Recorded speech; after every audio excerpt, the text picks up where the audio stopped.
Welcome to another Custom Apparel Startups Mini Cast. My name is Mark Stevenson from ColDesi, and just as a reminder, this is a short episode that's designed to maybe give you a quick tip, do something to keep you motivated and moving forward so you can grow your custom apparel business.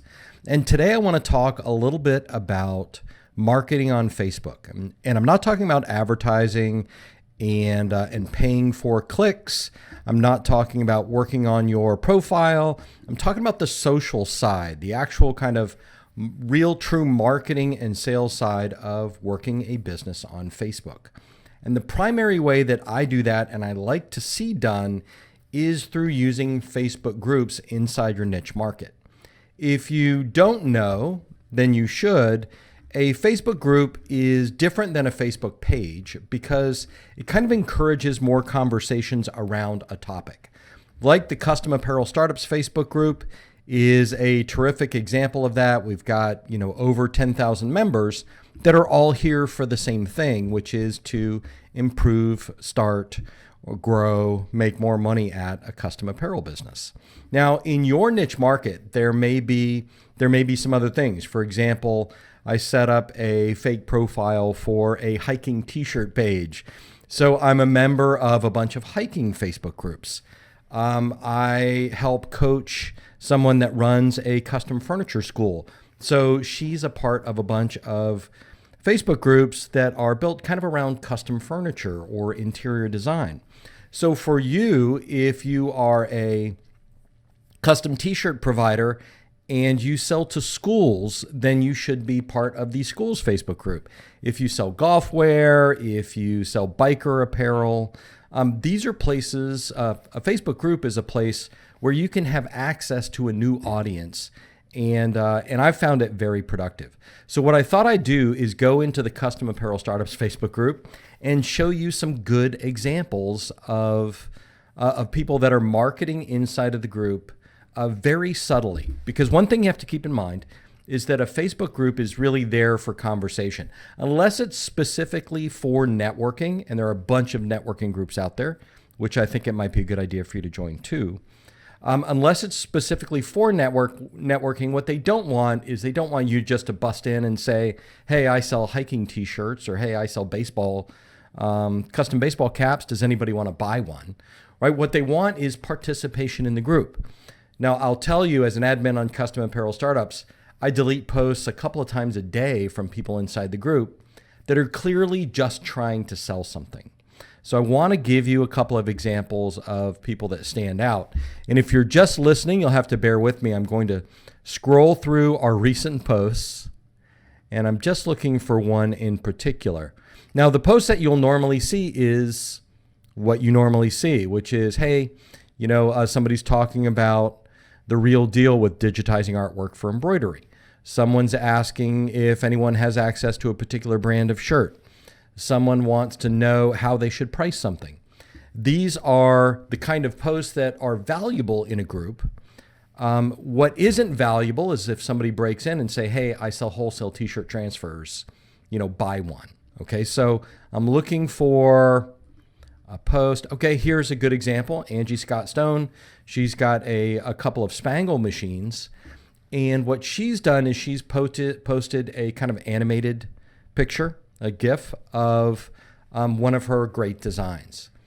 And she says, game day Spangle transfers for the win. Customers all over the country will be previewing their amazing bleacher bling under the stadium lights tonight. Now, she's got a big @GAD tease text on there, and she's got her image. Now, is that a selling post?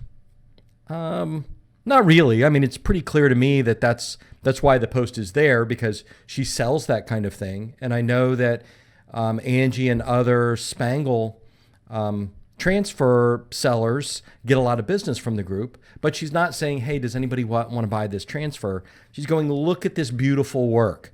And then, of course, there's 24 comments. A lot of them are, hey, where can I buy this? Can you do something for me? When I post something on behalf of ColDesi, and maybe it's, I'm scrolling down here, maybe it's, well, here's an even better one. Desiree A.J. Harris post something about the DTG-M2. It's a beautiful like video close-up of a complicated design. And I like that in here. It's what I would post on behalf of the M2. So I wouldn't say, hey, it's Mark from ColDesi. I sell DTG-M2s. Here's what it does. Buy one from me. No, I would do just what Desiree is doing. I would show these beautiful images and these beautiful prints. Just say, wow, look at the great samples that we're making today. And then guess what happens? People will ask. So the way that you might approach this in, I'm just going to use a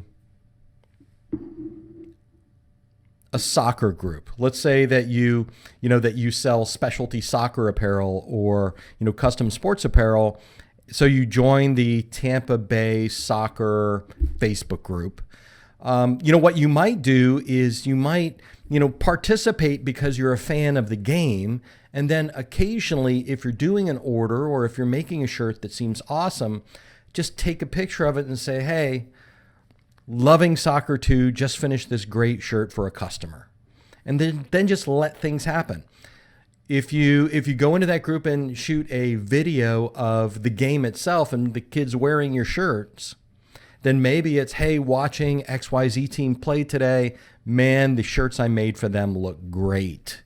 Hashtag your company name. Now, those are two things. They're great. They inspire participation in that group, right?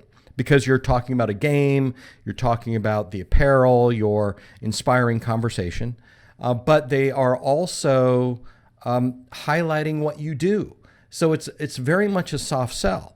It's the kind of thing that I do in other marketing forums for private clients is I'll just answer questions about Facebook advertising or about Google or about Facebook marketing, and people will just naturally seek me out for maybe some paid advice if they wanted to hire me for something like that.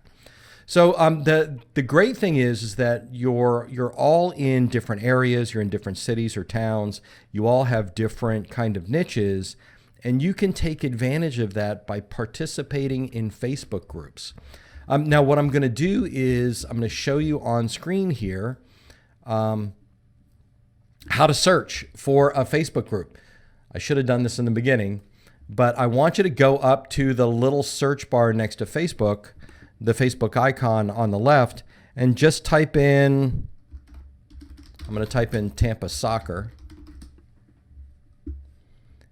And if you can't see this, across the top of the search results, you'll see an option to click on posts, like a menu. People, photos, videos, marketplace, pages, places. I'm going to go over to groups and see what we've got. Now, I didn't preview or get this ready and test out this market before I typed it in, but it's got some pretty good traffic. There's a Tampa USF area pickup soccer with 640 members, Tampa Bay soccer with under 1,000. There is trade, sell, and buy. It's got some soccer material in it.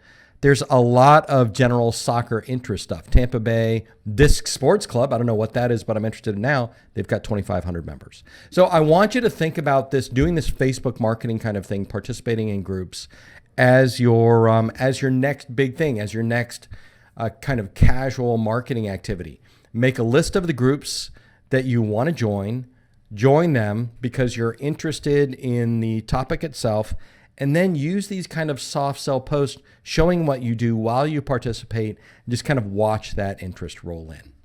So this has been a Custom Apparel Startups Mini Cast. I hope you enjoyed that less than 10-minute tip, and it inspires you to have a great business.